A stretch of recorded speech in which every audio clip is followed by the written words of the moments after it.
Hello and welcome everybody to the CSF Rheumatology Author Interview Podcast. My name is Professor Peter Nash from the Griffith University in beautiful downtown Brisbane, and today I'm joined by Dr Pedro López-Romero, one of the senior research scientists from Eli Lilly, and Professor Eugen Feist from the Department of Rheumatology and Clinical Immunology at the Charité Universität Medicine Berlin in Germany. Thank you both very much for your time. We greatly appreciate it. Today we're going to be discussing a very interesting article recently published in Arthritis Research and Therapy, and this assesses the association of an autoantibody response to carbomylated vimentin and to vimentin modified by citrullination, and the response to treatment and structural damage progression in the phase 3 study RA-BEGIN. So before we begin, I wonder if each of you would just introduce yourselves and where you work and how you came to be doing what you're doing and what your areas of research interest are. Dr. Romero first, perhaps. Well, good morning. Good to be with you, Peter. So basically, I've been working in Eli Lilly now for 8 years, since the very beginning in osteoporosis and mainly in rheumatoid arthritis. So my research interest, basically, besides designing and analysis of clinical trials, are this kind of post hoc analysis we do, and just try to look into the data in a more deeper way than we do when we have the results from the clinical trials, and try to see additional signals, as we did here, for example, with this work that we're going to be talking about today. Okay, and Professor Feist, please. Yeah, thank you, first of all, very much for selecting our work for this podcast. I think it's really a pleasure and honor to be selected and to be able to introduce to you our results in more detail and to have a nice discussion. Yes, I am a rheumatologist for adult patients in Germany. I have worked for more than 20 years at the Charité University Hospital, and only recently, 1 year ago, I moved to another big department of rheumatology close to the city of Magdeburg. And what you can see in the background of my video is the nice, beautiful, historic place where I'm working now. It's named the place where the birds are singing, the hospital where the birds are singing. It looks lovely. Thank you very much. Yeah. Look, we've been dreaming of biomarkers to help us decide which therapy for our rheumatoid patients for a long time. And one of my pet topics is that rheumatoid should be renamed ACPA-positive arthritis or ACPA-negative arthritis.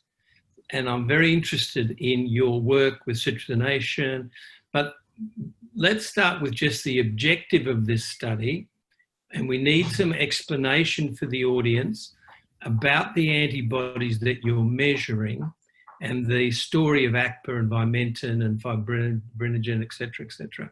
So Professor Feist, if you could just give us some background on what you were trying, the objective of the study, and maybe just a clue about RA-BEGIN, what RA-BEGIN was, just to refresh the memories of the audience. Yeah, with pleasure. So I think most of our audience is aware of the fact that rheumatoid arthritis is a systemic autoimmune disease.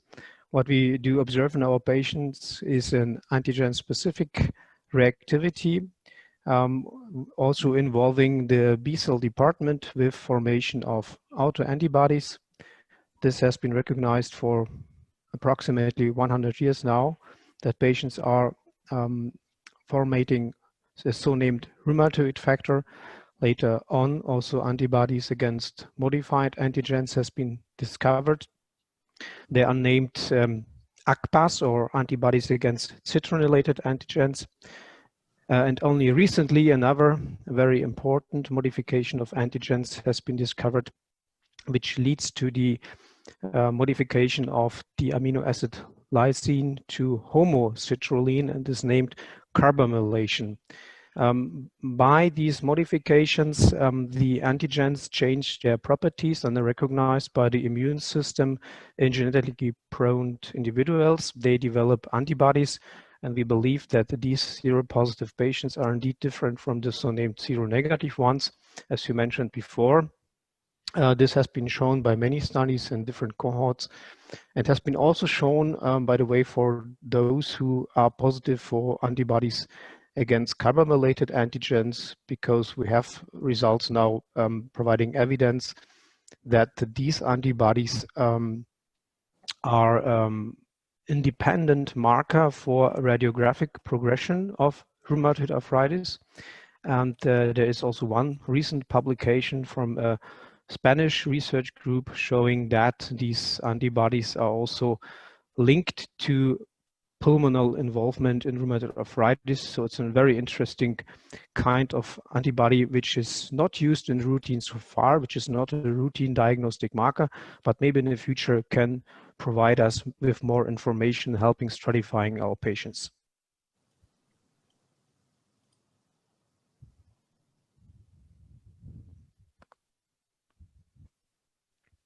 Sorry, I can't hear you. So Nash, you're on mute, I think. Sorry, I thought I unmuted myself. No problem. Does it matter if it's an IgG or an IgM or an IgA antibody?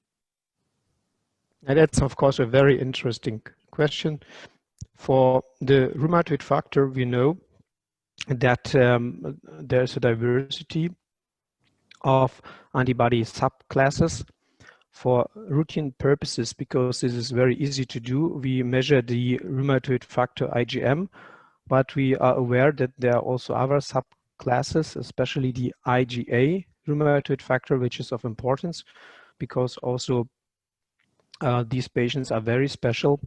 The rheumatoid factor IgA is a very early antibody in rheumatoid arthritis and is also associated with more rapid and aggressive disease. For the ECPAS, we usually measure the IgG isotype in routine practice, but there are also data showing that other isotypes are there and could be of relevance. And for the carbomylated antigens, we are just starting to exploring the field and to understand whether these different subclasses do play a specific role. And of course, we know that the antibody specificity does develop from the IgM to the IgG isotypes, and that the IgA antibodies have a special role in the immune defense, especially in the mucosa. So since the mucosa surface is also the area where we have this interference with different external antigens, some researchers believe that the IgA isotype of this type of antibodies, of autoantibodies, is of very special interest. And some studies show also, for instance, for rituximab, that there is predictive value for these IgA isotype in contrast even to the IgG isotype, which does represent, let's say, the memory of the immune response. It is quite stable, less flexible, very difficult to target by a therapy, and there is maybe a difference to the IgA and also IgM isotype here. And is smoking of relevance in carbamylation, and are the PAD enzymes important in carbamylation? Yes, indeed. So the lungs have been discovered as a very interesting area in the body where maybe the very first immunologic changes in rheumatoid arthritis are happening. And here also external environmental factors seems to play a very important role, especially smoking is relevant in genetically prone individuals, or where we do see that smokers do develop these kind of antibody responses, and we do also observe that smokers have a more severe disease. And carbomylation is indeed very, very similar to citronellation. So in the end, the amino acid homocitrulline is very similar to citrulline, and therefore it took some years to differentiate and to discover that in addition to citronellation, there's also another process, homocitronellation, which is also present in the patients. And homocitronellation is driven by a chemical process where cyanate does play a role, and cyanate, as you know, is an degree of tobacco smoke. And so some researchers believe that smoking exposure to cyanate induces carbomylation, and this may be one of the reasons, let's say, leading to the development of these antibodies. And the place where this happens is maybe the lung. Thank you. Dr. Pedro López-Romero, could you tell us a little about the RA Begin study, please? Well, the RA Begin study was a study that we conducted to study the efficacy of baricitinib in combination with methotrexate and baricitinib alone, as compared to methotrexate alone only in a population with a no or limited exposure to methotrexate. So it could be considered as an early RA, even though that was not exactly the definition. It was more like that. The definition is just like in connection to the exposure to previous conventional demands, which was very limited. And that was the idea, just to fill up the gap in this specific population. The results that we saw, just to refresh the memory of the audience, is that baricitinib, both arms, in combination with methotrexate and alone as well, it was greatly superior to methotrexate in many different areas of both clinical response, PROs, and structural progression. And now what we did here is just in connections to what Dr. Eugen was mentioning, just to see if we can identify, or just we can use additional information regarding with these antibodies in order to kind of identify or establish a likelihood in terms of the prognostic factors of these antibodies to identify what's going to be the most likely response to treatment or with respect to structural progression, depending on the concentrations of these different isotypes of antibodies, both anti-CarbV and anti-MCV. Thank you. So could you tell us the methods you used to identify these antibodies and what comparisons you made with activity and damage? Sure. So we studied associations between these different, actually was 6 different antibodies, IgA, IgM, and IgG for anti-CarbV and anti-MCV, with respect to both response to treatment using mixed models in this longitudinal analysis, considering both SDAI and DAS28 CRP responses from week 4 to week 52. This is one of the buckets of analysis we did. And also, we used logistic regressions for the analysis of structural progression at week 52. And we measured this structural progression as the change from, it's a binary response, basically. It's just the change from baseline in the MTS score being just greater than the small detectable change, which in our RA Begin study, this small detectable change was 1.4. So this is the main analysis we did. Is important, or I would like just to highlight that we used multivariable models. So basically, what we are estimating here is the relative contribution of every one and each of the factors in the models, independently of the contributions of the other factors. And this is important to understand. Is, for example, we're estimating the particular contribution of the baseline anti-CarbV IgA to structural progression, in addition to the contributions of the other factors, for example, the baseline CRP, baseline SDAI, and the rest of the factors that we use in the logistic model. So this is basically, in a nutshell, the summary of the statistical methods that we use to determine these associations. Was there any correlation between baseline CarbV and MCV with CCP positivity? Was that closely linked at all? And did you do shared epitope at baseline? Yeah, And was there a relevance of any genetic markers? We look into that, and both with our rheumatoid factor and ACPA, both are included in the model, because regardless of the interest that we might have in studying the particular association with those two variables, we need to adjust for them, because it's interconnections in the framework of this probably immune response and the concentrations of different antibodies. We didn't find any association with them, but the problem might be as well, like as the population was selected for this study, everybody was coming into the trial with very high values of these antibodies. So we don't have like the whole spectrum. Like we don't have many patients that they are negative or they have very low values for these antibodies, which makes a little bit difficult to see any potential association, because we are looking basically in those patients who all of them, they have very high values. And that could have been the reason why the associations didn't show up, but it was probably a limitation. But we looked into that and we didn't see anything. Because I think that'll be the question. Does CarbV antibodies give you any more prognostic information than CCP antibodies? Yeah, that could be an interesting question. As I said, it was we were limited as well because of the situation with the baseline concentrations of these antibodies for the population. Everybody coming with these high values of both of them is difficult to kind of separate. Like because you'd love to study the CCP negative, CARB positive patients. So, Professor Feist, can you tell us about the results, please?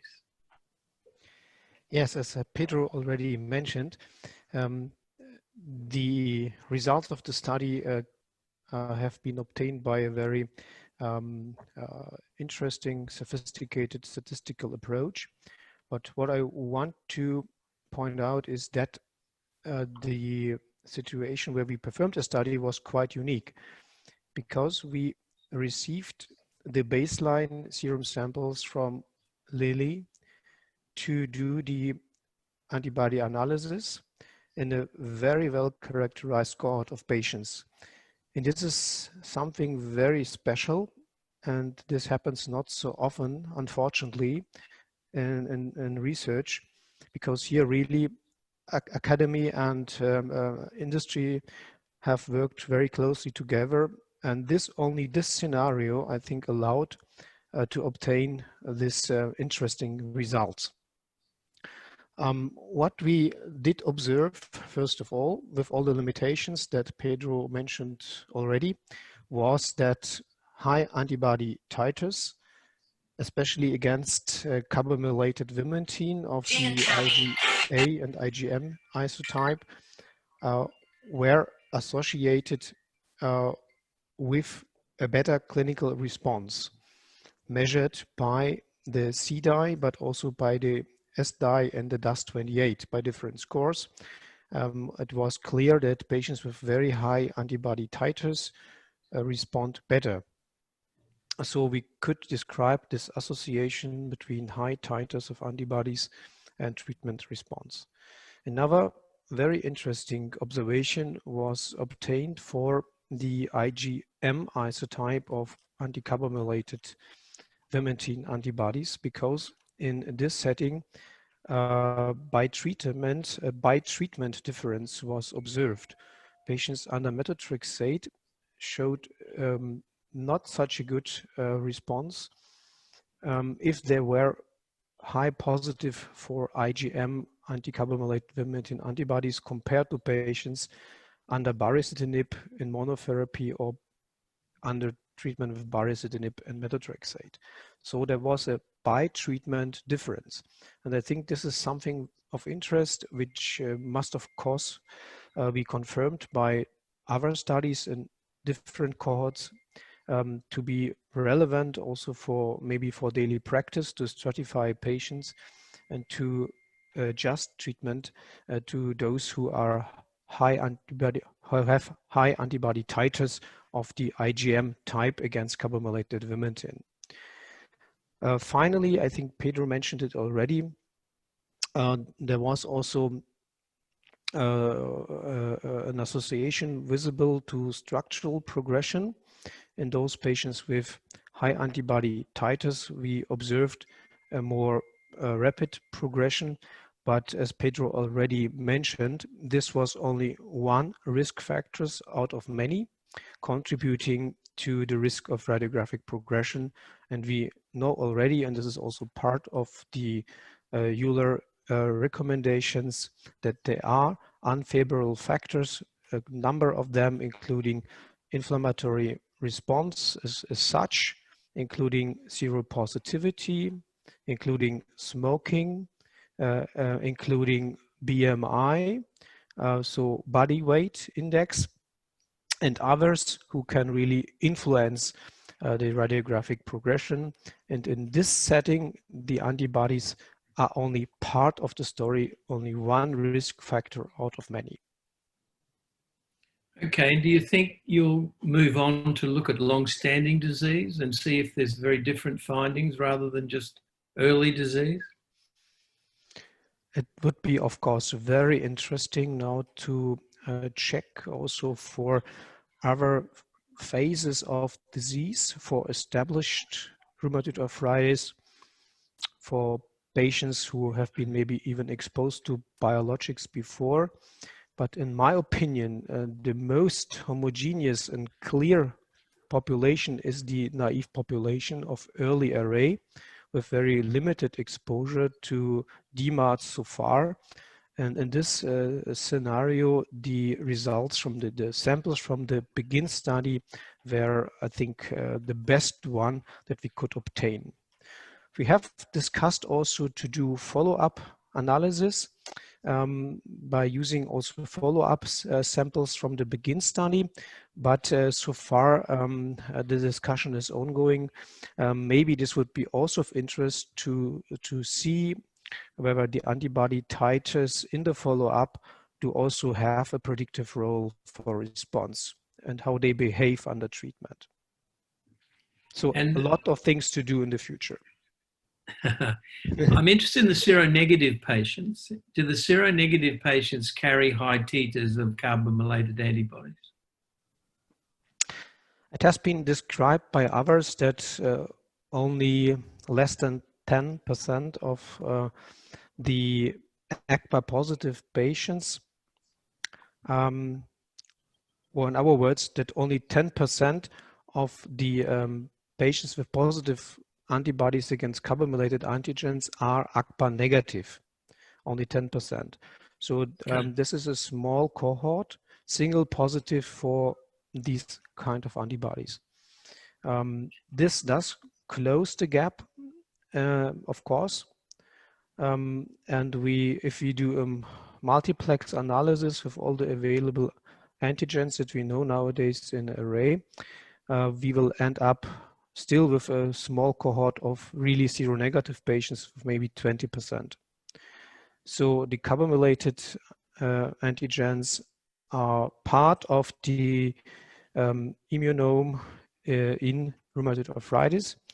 The disadvantage of these antibodies is that they cannot be used as a diagnostic marker because they have a quite low specificity for rheumatoid arthritis. They are also detectable in other autoimmune diseases, for instance, in lupus. But the advantage, on the other hand, is that they can provide additional information, and this has been also shown in other cohorts, for instance, for the risk of developing radiographic progression or for the risk of developing lung involvement. And I think this is maybe really their value in the future diagnostic scenarios to describe the risk profile of the patients better and to adjust treatment according to the risk profile in the future. So I think this is maybe their value in our procedures. That's very helpful because we live in the land of seronegative arthritis. We've got a huge amount of viral arthritis, Ross River fever, Barmah Forest, Sinbis, Gitta, chikungunya. And these patients, apart from fever, which is not always prominent, and rash, which only a half of them have a nasty seronegative polyarthritis. And we'd love to have some more assistance and more specificity in the seronegative group.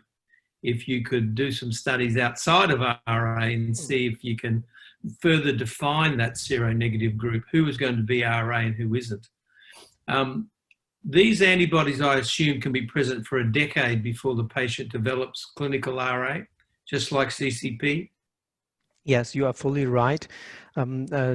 These antibodies have been observed before onset of disease in different cohorts. So the story is very similar to the ACPA. They are a very early marker, maybe the earliest of all in rheumatoid arthritis. Some say that the development of a specific autoimmune response starts with antibodies against carbomylated antigens. And indeed, it would be very interesting, of course, also to investigate this topic, as you mentioned, in Australian people and seronegative patients with rheumatoid arthritis. The good thing is that some of these kits are already available, and I think you can easily use them for research purposes. It'd be quite interesting to see what the Prevotella carriage is in the IgA carbomylated positive patients, whether that's the driving trigger. Yeah. So for the audience, take-home messages from the study, please.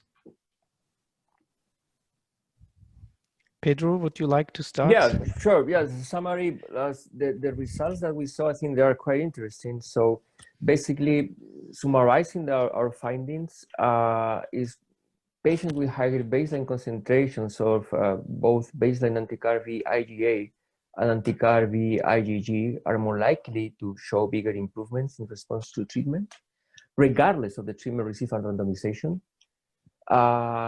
It's also interesting just to see that for this specific anti-CarbV IgM, the interaction that we saw, by which we can say that patients who receive methotrexate at baseline, who have higher baseline values of this specific antibody, are going to have or going to show smaller improvements in response to treatment than patients who receive methotrexate, who had low baseline values, or patients that receive baricitinib in any combination with methotrexate or alone. And also very interesting as well, at least for me, when I was looking and exploring into these results, the kind of a disconnection that we saw between the structural progression and response to treatment for this anti-CarbV IgA. This could be very interesting to look and to keep looking into this, because we know that there is a high association between disease activity and inflammation and structural progression. And these are important factors that determine structural damage along with any other background factors for that. We know that.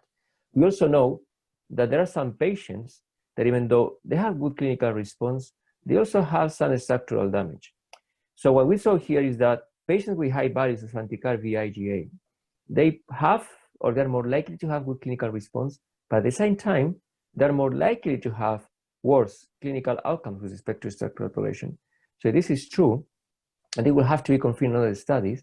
This particular antibody could be very helpful, because it could be helpful in order to identify patients that even though they have good clinical response, they might be more likely at the same time to have bad prognosis for the structural progression, depending on the concentration of this anti-CarbV IgA. So both patients with high values of this antibody, good clinical response, but also they might have worse prognosis for clinical outcomes in structural progression. And I think this is a very interesting finding. Mm-hmm. Thank you. Professor Feist? Yeah, maybe I can add that what I have learned is that rheumatoid arthritis is indeed a diverse disease, and it makes sense in my mind to test for the full spectrum of antigens and also to look into the different antibody subclasses, because we can learn from these biomarkers about the severity and the outcome of our patients. And what I have also learned from the studies is that it is good to have a well-characterized homogeneous cohort and a great statistician on board to do the analysis. So thanks to Pedro.